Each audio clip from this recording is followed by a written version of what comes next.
스님, 제가 예전에 집중적으로 호흡 수행을 닦으면서 번뇌가 가라앉는 평온한 상태를 경험한 적이 있습니다.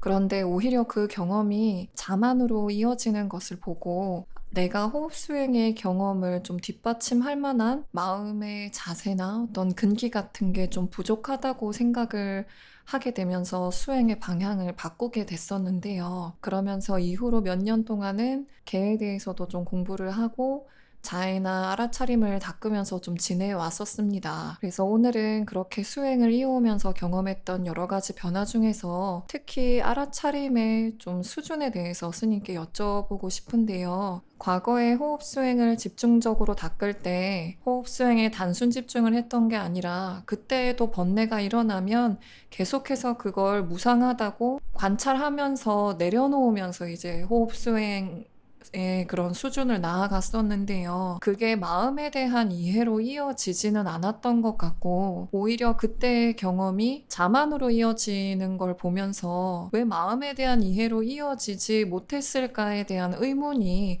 좀 수행하는 과정에서 계속 이어졌었거든요. 그래서 스님께 호흡 수행할 때 이렇게 알아차리고 내려놓는 것 또한 알아차림인데, 왜 마음에 대한 깊은 이해로 나아가지 못한 것인지에 대해서 좀 여쭤보고 싶었습니다. 네, 우리가 이제 알아차림이라고 하는 것은 우리가 중도를 닦는 그 이제 되게 일반적인 전체 방법을 포괄하는 내용이잖아요.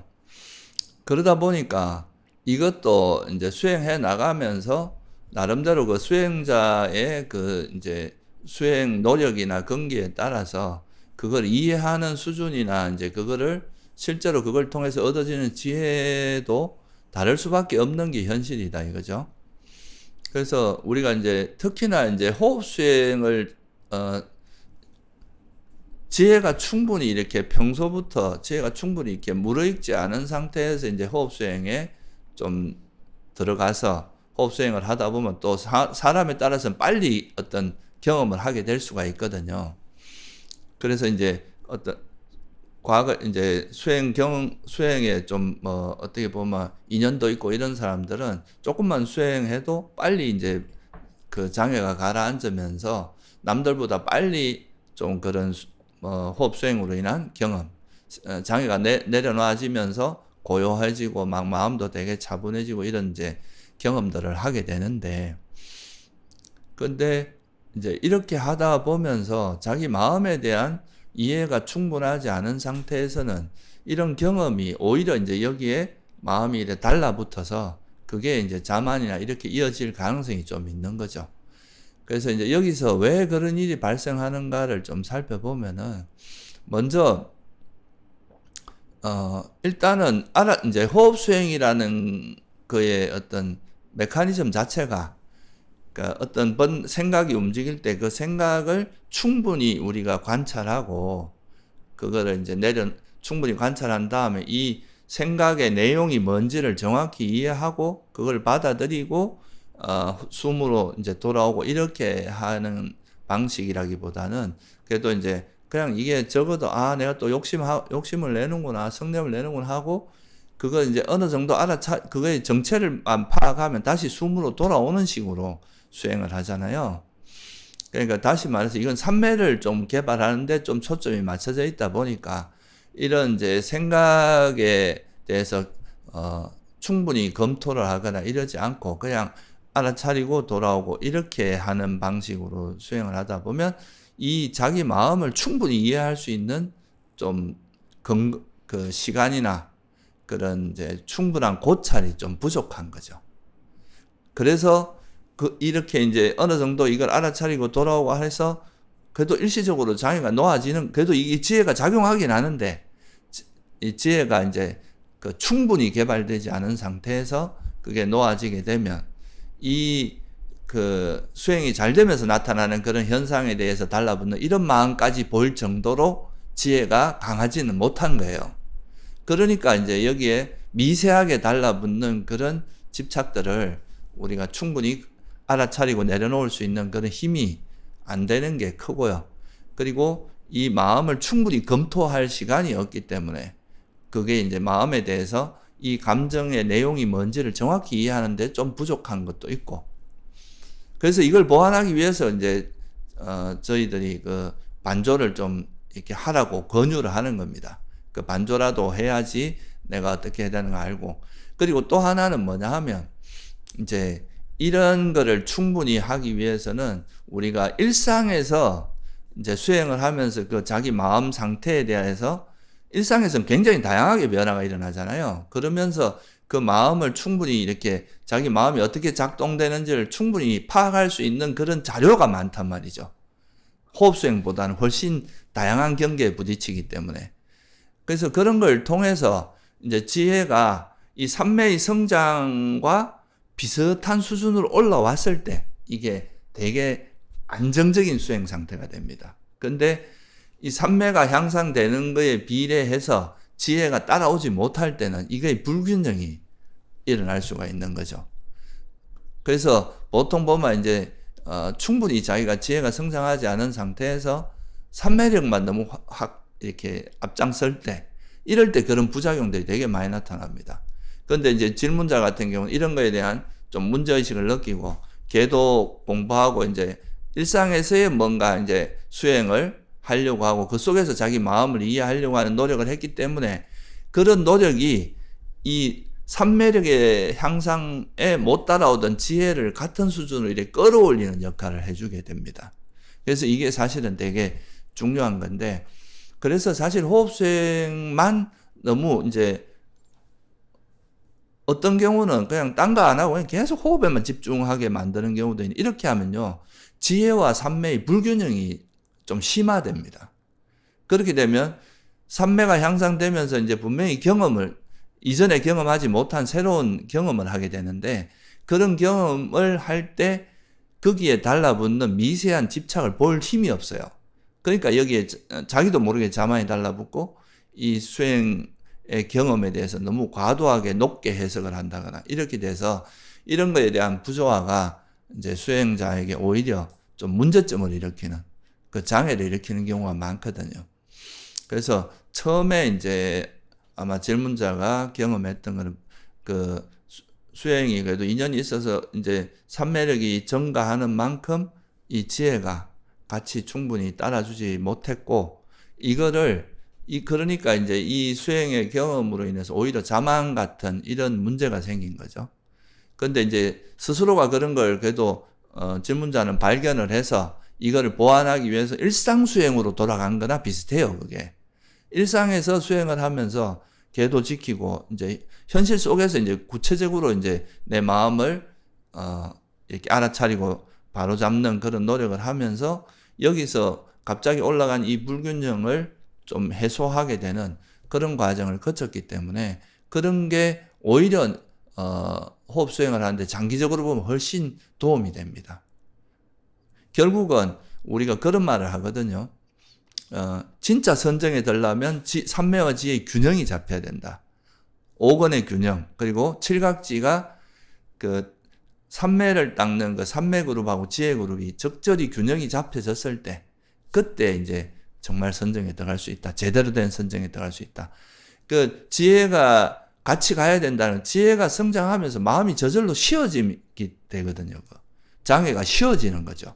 그러면서 삼매에 들 수 있기 때문에, 그래서 이거는 어찌 보면은 이제 호흡 수행만 너무 몰두하기보다 일상에서 자기 마음이 어떻게 일어나고 그 마음을 충분히 관찰하면서 이 마음을 나한테 이런 형태의 욕망들이 있었구나, 이런 형태의 성냄들이 있었구나 하는 거를 그런 거에 대한 마음에 대한 이해가 점점 깊어질수록 더불어서 이 이제 장애를 내려놓는 장애가 정말 이해가 되고 통찰이 되고 그걸 통해서 내려놓는 힘이 강해지기 때문에 이렇게 하면서 이제 삼매력이 정장하면 이거는 되게 균형 잡힌 삼매가 되거든요.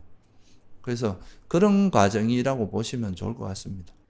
스님, 그럼 알아차림에 대해서 이어서 질문하고 싶은 것이 있습니다. 제가 그 이후에 일상에서 다양한 상황에서 수행을 하면서 마음의 작용에 대한 이해가 조금씩 늘어났다고 스스로 생각을 했지만 호흡 수행을 다시 시작하면 현재의 마음 상태를 유지하지 못하게 하는 무언가를 원하지 않는 대상처럼 여기고 배척하려고 하는 듯한 마음이 다시 일어나는 걸 계속 경험을 하게 되면서 다시 이제 좀 그만뒀던 상황들이 여러 번 있었는데요. 그 문제에 대한 원인을 명확히 이해하지 못한 채로 계속 일상 수행을 좀 쌓아나가고 있었습니다. 그러다가 자해수행과 알아차림을 스님께서 알려주시는 대로 좀 병행을 하기 시작했고, 자해수행을 통한 알아차림을 이제 해 나갔을 때 그제서야 원하는 것에는 집착하고 원하지 않는 것에는 싫어하는 마음을 일으켰던 뿌리 깊은 번뇌의 원인을 좀 이해해보게 됐었고, 그 뿌리 깊은 번뇌로 인해서 파생된 다양한 번뇌들도 좀 한꺼번에 이해를 해보게 되는 경험이 있었습니다. 그럼에도 불구하고 마음의 찜찜함이 계속 남아 있었는데요. 그게 무엇인지 한번 오랜 시간 또 관찰을 해보다 보니까 호흡 수행을 했을 때 호흡 수행에 들어갔었던 그 마음조차도 무상하고, 그 무상하다라는 마음을 알아차리는 그 마음조차도 무상하다라는 것을 계속해서 이해해야 됐었구나. 그런데 나는 알아차린 그 마음은 어떤 항상한 상태에 있는 것처럼 좀 유지하려고 했었기 때문에 이게 더 큰 자만으로 이어졌구나라는 걸 좀 이해하게 됐었습니다. 그래서 이제 마음을 알아차림을 할 때도 알아차린 그 마음조차도 이 하나의 마음을 그 다음 마음이 알고, 이 마음조차도 그 다음 마음이 아는 마음이 있을 뿐이지 항상한 마음 상태라는 거는 없다라는 거에 대한 이해가 좀 되면서 호흡 수행 때의 문제점을 명쾌하게 좀 발견한 것 같다라는 생각을 했었는데요. 이걸 좀 스님께 점검을 받고 이렇게 알아차리는 게 맞는지에 대해서 한번 여쭤보고 싶었습니다. 네, 그거는 정확한 저는 이해라고 생각을 해요. 그러니까 무슨 말이냐 하면은 우리가 이제 호흡 수행, 아까 이제 질문자가 이야기한 것 중에 몇 가지 좀 중요한 지점이 있는데, 우리가 어떤 좋아하는 대상, 그러니까 어찌 보면 그걸 이제 조금 더 근원적으로 이야기하면 우리한테 행복한 느낌을 주는 대상이 있어요. 그런 대상은 습관적으로 우리가 거머쥐는 쪽으로 가고, 내가 원치 않는 대상 같은 경우는 또 습관적으로 싫어하는 쪽으로 가는데, 특히 괴로운 느낌을 주는 그런 대상이죠. 근데 이거는 사실 우리가 수행을 하다 보면 일시적으로 놓아지지만 이 습관은 쉽게 안 없어지거든요. 이런 마음의 태도 같은 거는 우리가 좋아하는 건 달라붙고 싫어하는 건 거부하는, 이런 것을 우리가 이제 좀 불교 전문 용어로 말하면 잠재 성향이라고 하죠.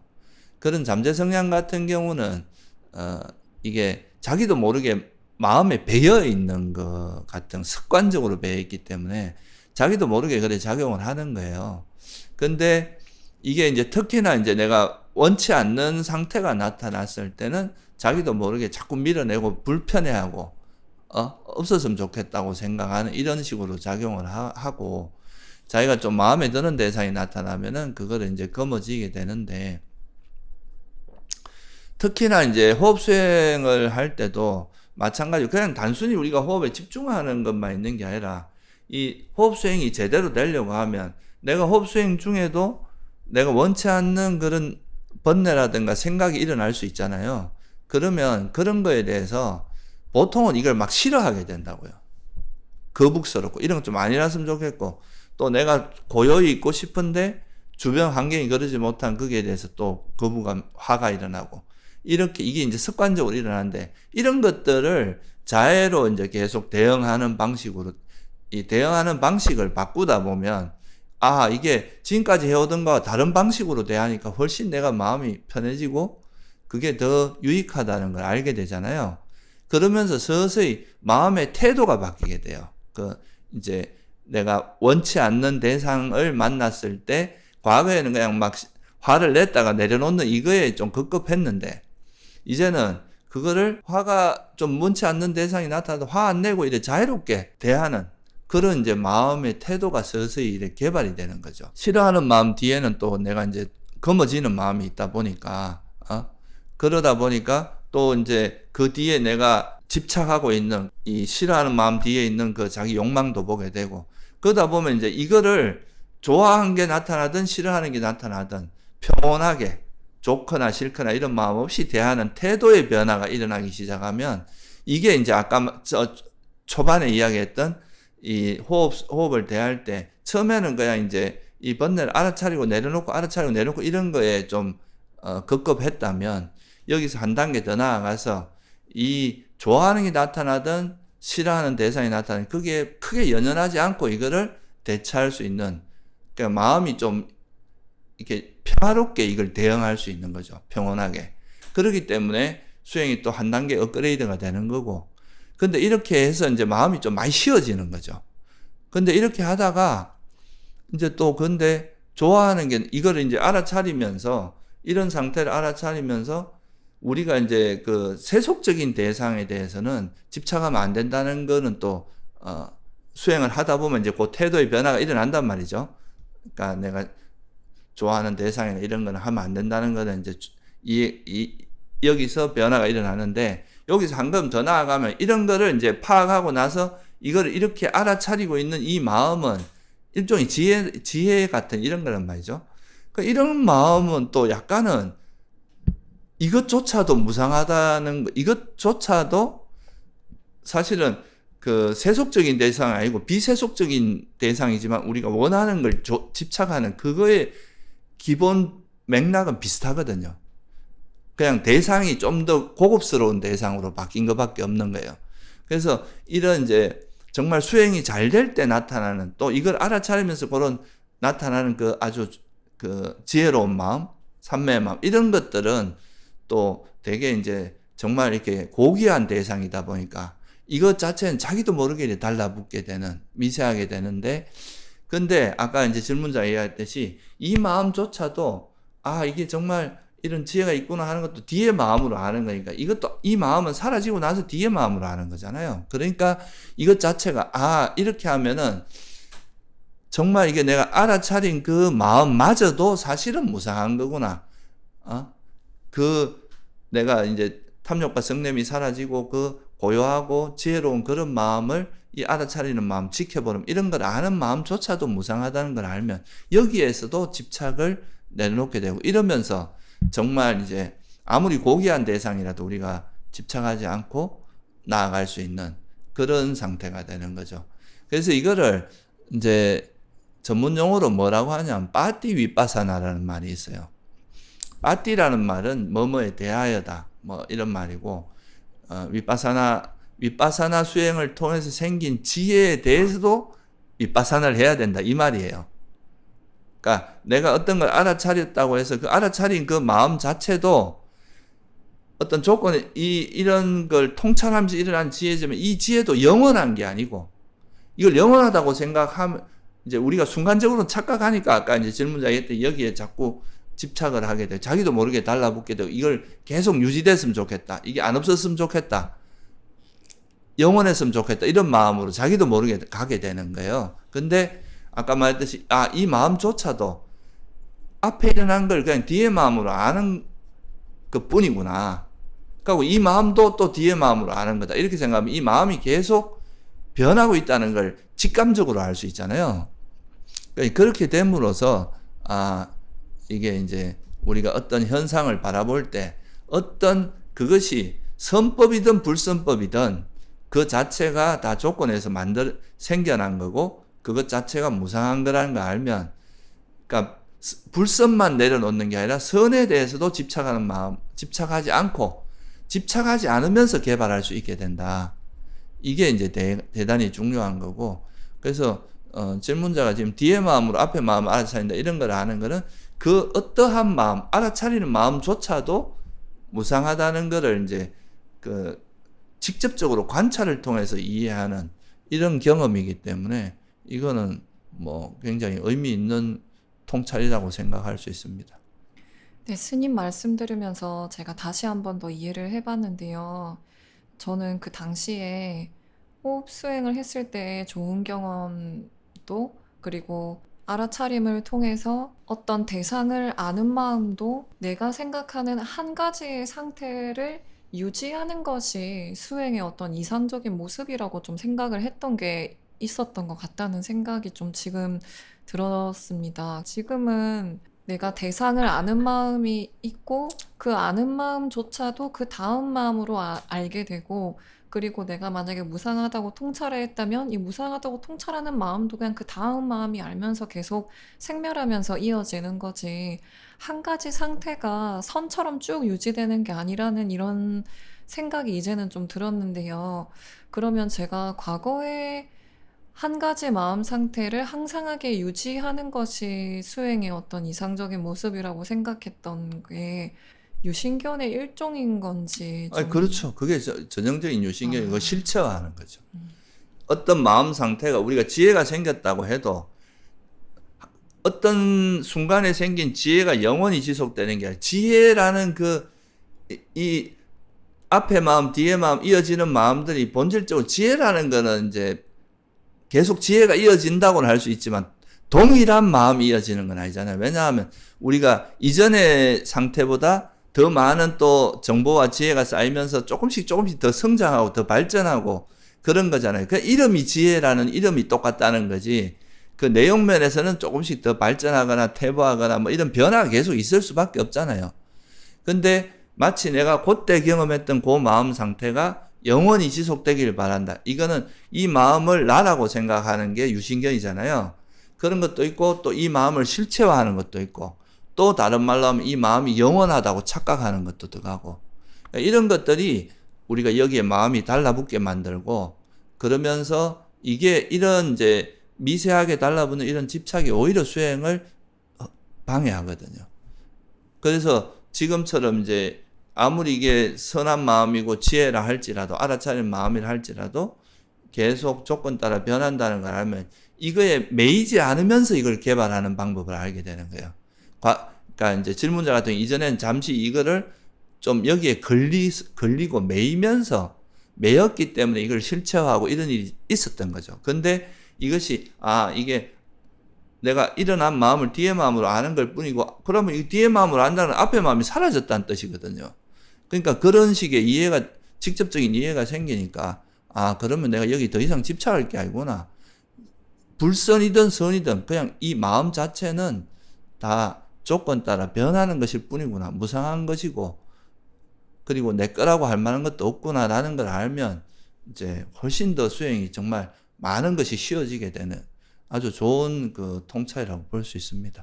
스님, 그러면 제가 지금은 화나 욕망이 일어나면 그걸 바로 알아차리고 어차피 아는 마음이 생멸하면서 계속 이어지는 거니까 내가 지금 없었으면 좋겠다고 생각하는 이 감정조차도 내가 아는 마음의 바탕에 있는 어떤 견해가 잘못돼가지고 지금 이게 이어지고 있는 거지. 지혜롭게 알려고 마음의 방향을 바꾸기만 하면 선으로 알 것인지 불선한 마음으로 알 것인지 이 방향을 그냥 바꾸기만 하면 되는 문제라고 생각을 하니까 번뇌가 일어날 때도 지금은 번뇌가 일어나는데 이 마음을 아는 다음 마음은 좀 더 청정하게, 좀 더 선하게 바꾸자라고 약간 조타의 방향을 돌리듯이 방향을 돌리는 쪽으로 수행을 하고 있거든요. 그래서 이렇게 하니까 조금 더 전보다는 마음을 알아차리는 거나 선한 마음으로 돌리려고 노력을 하는 게 능숙하지는 않지만 그래도 전보다는 조금씩 원활해지고 있다고 느끼는데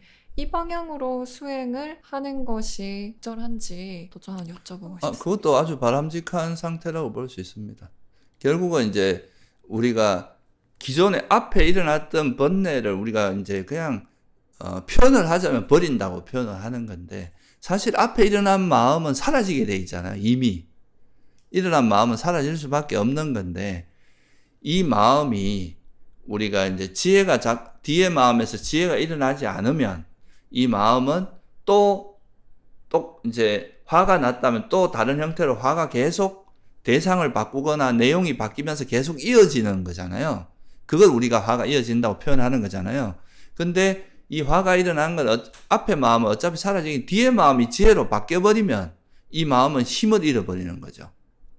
그래서 어찌 보면 마음을 정확히 말하면 버린다기보다 선으로 바꾼다, 대체한다고 말할 수도 있고 뒤의 마음이 앞의 마음이 불선하다면 뒤의 마음이 선하도록 한다 이렇게 말할 수도 있는 거죠.